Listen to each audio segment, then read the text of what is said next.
Hey everybody, Jepp here, and welcome to Jeppy Mailbox. This is a new series where you all send me your Valorant or gaming related questions and theories, and I'll try to answer them. If you want to leave a question for me to answer, or you have a theory, you could do so by leaving a comment down below, and keep a lookout for the next video to see if I answer it. Today's first theory comes to us from Elena Rossi, and she says, quick thought, Sage's voice line about helping Viper. Does Sage talk about Reyna's sister, but Viper is worried something similar happens with Lucia, like with Omen? Excellent theory, Elena. I actually never thought of that before, and I will totally credit what I'm about to say to the idea you brought up. What if the famous voice line of Sage asking if Viper wants help, with Viper pretty aggressively retaliating with a resounding no, wasn't meant about Omen? Viper, have you thought about my offer? You don't have to. Never, ever assume you can help me. You can't help me. You can't help them. For the longest time, we were just like putting 2 to 2 together and like asking if Sage could help with Omen again, and then Viper refusing. At least that's what I thought, and I feel like that's what a decent chunk of the player base also thought as well. But what if this whole time Sage wasn't talking about Omen, but was talking about Reyna? Now put your lore hats on for this one, fam. It makes perfect sense actually, because why would Viper say, you can't help them? That indicates to me that there is more than one person Sage is requesting to help. It very well could be Reyna and Lucia. As we now know, Lucia, who is Reyna's little sister, is barely being kept alive, and Reyna is struggling to feed not only Lucia but herself with the souls of her fallen enemies. Viper has been trying to find a solution to make it more of an efficient process, but hasn't had any luck finding out exactly how. I really do think now that Sage is asking if she can somehow use her powers to bring life back into Lucia. Viper still has her good friend Omen's tragedy ingrained in her mind, and as we can see, adamantly refuses Sage's help. If that is actually the case, then that voice line has a whole new meaning. And if that's true, honestly, that's so cool to see Riot planning out like a storyline that far in advance. That's a pretty old voice line. I really do love how they leave like little lore clues about potential updates in the lore. Speaking of clues, I'm gonna turn you guys into detectives. It's time to spy. Grab your magnifying glass and put your cool spy hat on and finally determine if your friend has been lying to you this whole time. With Valorant Tracker, today's sponsor, you can do just that. If your friend is saying that they hate Fracture because they always lose on it, well, check it out. If they insta-lock Jet and say they're the best duelist on the team, well, call Cap and expose their 0.8 KD. If they want to hog the op when you think that you're the better op shot, well, compare stats and see which one deserves the juicy op clips. Basically, you can troll your friends by checking out their stats and check to see if they're lying. But Valorant Tracker can also peep at your enemies in a live match too and see how good or bad they are. You can pretty much determine if there's an enemy smurfing Jet or Reyna, so you already know your fate is sealed. So like I said, grab your magnifying glass, cool detective hat, and hit the link in the description or the pinned comment to download Valorant Tracker for free. Trust me, it's an amazing program and really does add so much to your Valorant experience. Oh yeah, and thank you Valorant Tracker for sponsoring today's video. Next comment comes from Native-ish, and he says, I know Riot wouldn't want them to be too flashy or distracting, and we already know that they can pull off subtle agent changes, like with KJ and her white hoodie in the cutscenes, or even Cypher without his hat when he ults. So what kind of agent skins would you like to be put in the game if they ever decide to go down that route? So as far as skins being in game, it's kind of a touchy subject because, you know, if you do add skins, like a lot of people will love them, but in all reality, there are going to be skins that are eventually going to have problems with the environment. Maybe they'll blend in too much with the background. But if Riot ever does add skins into Valorant, these are the ones I would love. I would love a chef outfit for Jet, like as if she was just working at the kitchen. We all know that she worked at the kitchen, so I would absolutely love that one. I would also love a military camouflage uniform for Brimstone, like how he used to be in the military. So maybe like, you know, he's got like camouflage on, maybe a, I don't know, a ghillie suit perhaps. That'd be pretty cool for Brim. And then also I really do love that that one image that we have of Reyna, you know, when she's like sitting on the couch with like her legs crossed and she's sitting like this, like, and she's in that dress. Like I think that's actually looks really good. So I would like to see that as a cosmetic.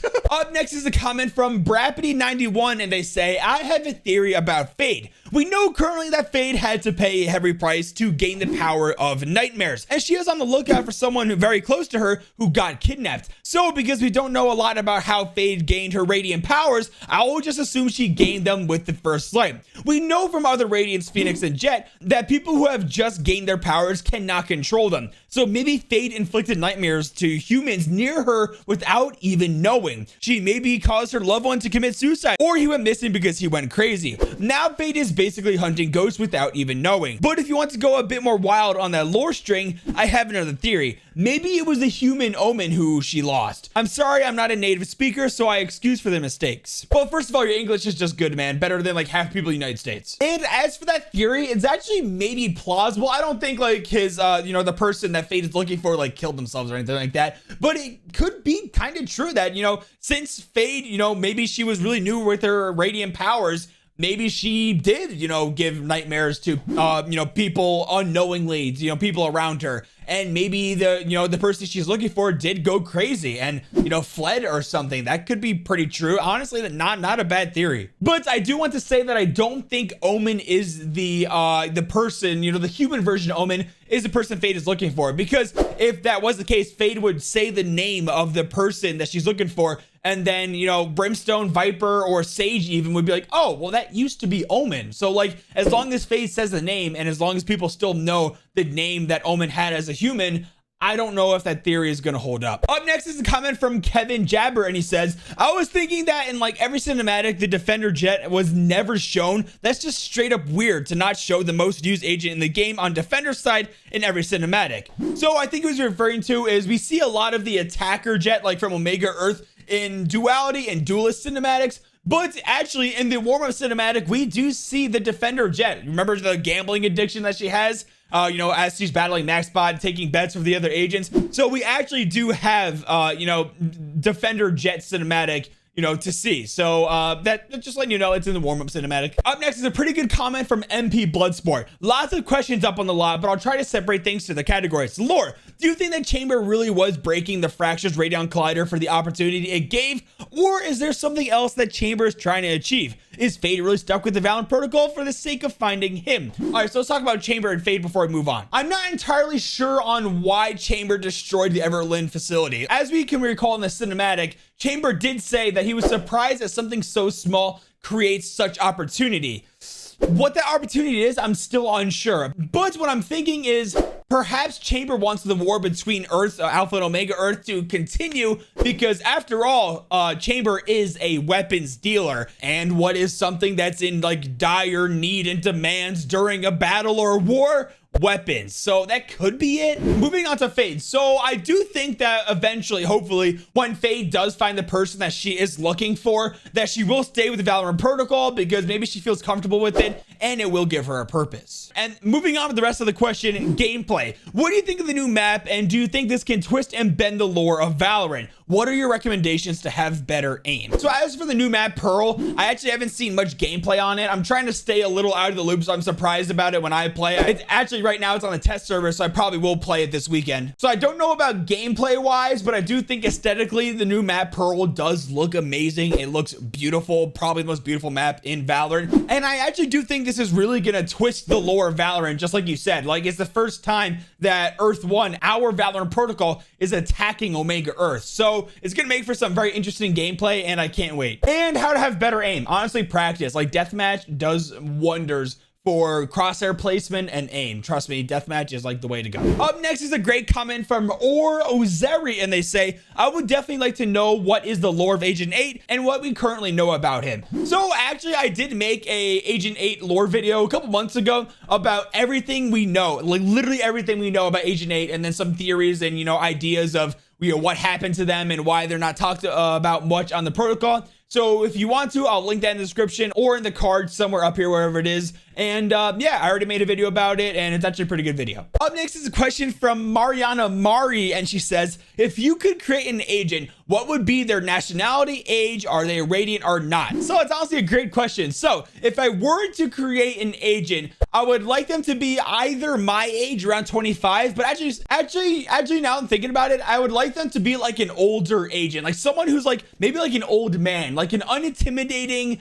you know, unimpressive old man who looks maybe, you know, kind of timid, but has like immense power behind them. Of course they will be a radiant. So as for nationality, I'm thinking like something something that's gonna fit like the really old man that's like, you know, maybe kind of frail, but has immense power behind them. I think like maybe some like Asian descent, doesn't really matter what country, but yeah, some like Asian nationality, old man, and yeah, I think that would be my agent. Up next is a question from Max. I don't know how to say that, I'm sorry. And they say, what's your favorite rank design symbol thing? So actually, I think Immortal 3 looks like really good, better than Radiant personally. I think Immortal 3 just looks amazing. Also, I do think that Iron 1 is like the most bland and uninteresting like rank symbol. And actually the brand new rank between Diamond and Immortal, I believe it's called Ascendant, looks really good too. But personally, I still do think that Immortal 3 does look the best by far. Next comment is from Unknown Ninja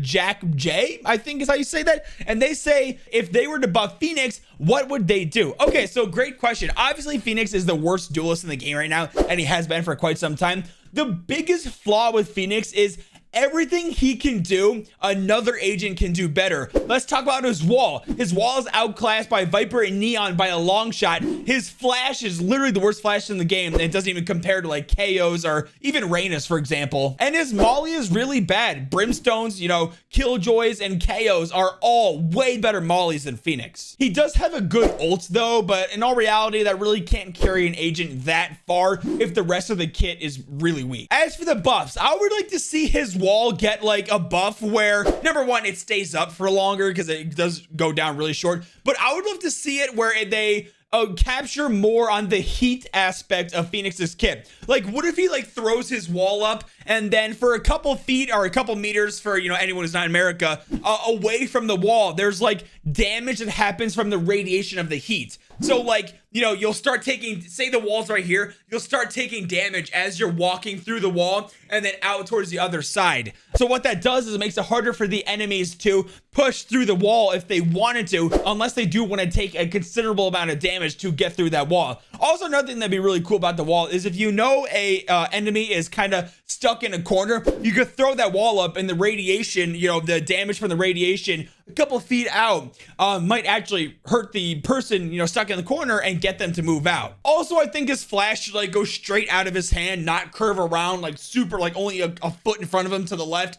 Kind of like Sky, and he can like detonate it whenever he wants. Also, his molly needs to be able to be thrown much farther so that Phoenix players can use him for lineups. Yeah, off the top of my head, I think that's a pretty good buff for Phoenix. Probably a good place to start. What do you guys think? Last comment for the day comes from FazeLock. My boy FazeLock. He says, hello, father. It's FaZe, the son you forgot about. Anyways, I didn't forget about you, FaZe. Trust me, man. Okay, anyways, tell me 3 reasons why Valorant is one of the best games out right now. Okay, so the 3 reasons why is first, Valorant is a very intense and competitive first-person shooter with a incredibly high skill ceiling that encourages players to grind the game. Second, people really do like characters in games, and if they have personalities and, you know, very unique and interesting abilities, eventually the player is going to find one or a couple that they're comfortable with, and that might make them stay longer. Third, Valorant is free to play, so there literally is no reason to at least try it out. And honestly, I think Valorant is a pretty inclusive game. There's more female gamers on here than I've seen any other first-person shooter, regardless, anywhere. And I know the community can be like pretty toxic, but in all reality,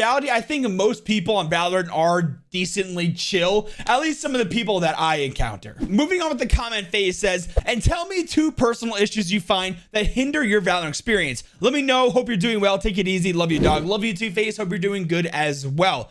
Some 2 personal issues for me. One, I hate going up against enemy smurfs. Like, seriously, like getting destroyed time and time again from an enemy Jett or enemy Reyna that is very, very clearly not on their account, and like their skill level is insanely above everyone else in the lobby. It just gets frustrating and annoying time and time again to be destroyed by those players. The second frustration I have with Valorant is I'm not very great at Valorant, and it really angers me sometimes. I know I'm like a gold and plat player, and people below me, they'll say, dude, Jeppy, you're so good, you're so good. But I personally feel bad at Valorant because in literally like almost every other first person shooter I play, I am really good. Like in Call of Duty, like any Call of Duty, I would get like a 1.4, 1.6 KD, especially in the Black Ops days. And like even Siege, I played well in, you know, other first person shooters. Like I generally do good at other first person shooters. But when it comes to Valorant, I have a 0.92 KD, something like that in competitive. I kind of suck at Valorant, and it really frustrates me sometimes.